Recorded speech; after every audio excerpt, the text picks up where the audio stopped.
it's generally referred to as the intermediary rules, were announced a couple of days back.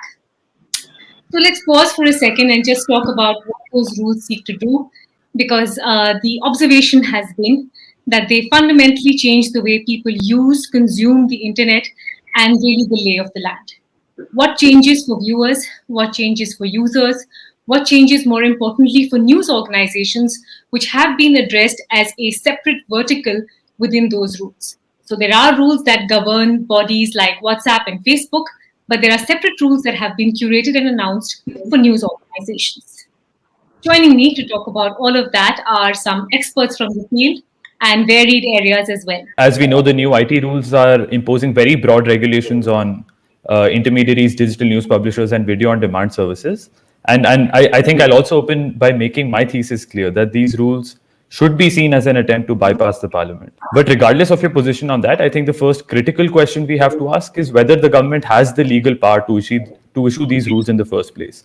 And the clear answer to me is overall no. These rules clearly exceed the scope of delegated legislation that was sanctioned by the parliament. For the first time in the country, there is some sort of a real strong regime to regulate news. There are several aspects of this regulation which is prima facie unconstitutional. So one is the jurisdictional aspect of it.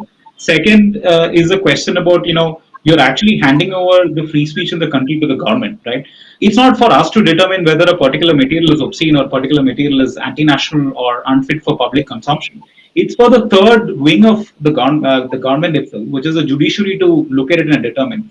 So if you look at what's happening with the rules, is that distinction is currently blurred. One of the reasons why this is also happening is because government is trying to sort of trying to fish from a pond which is absolutely fighting with each other, right? The fishes are all fighting with each other. Yeah, absolutely. It makes a large change, and it will be particularly onerous for say small digital publications to comply with. I think the move to bring them under the code of something similar to the cable TV networks law, and also the Press Council of India, similar code should apply, is fair enough. The question is in the implementation. How are you going to implement it? So, but the point is, a lot more gets published in the digital space as in the print space. So we can't presume that what the diligence applied in print space is actually being carried out in the digital space. And I can speak from experience because we are publishing in real time.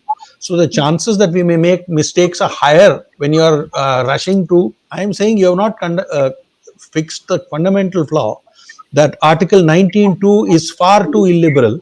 So all the other laws, so today what they apply to social media will be the same thing. So I mean, today if you call somebody a baby penguin, you go to jail for 3 weeks is the point. Why should it be so? I mean, but this falls. So the minute you say there's going to be a public order implication. And of course, most importantly, education and consultation. Gentlemen, thank you very much for an extremely robust conversation. I think you all made really, really important points, and it really went to adding to the richness of the chat we had today. Thank you very much for joining. Thank you, Mithali. Thank you. Thank you.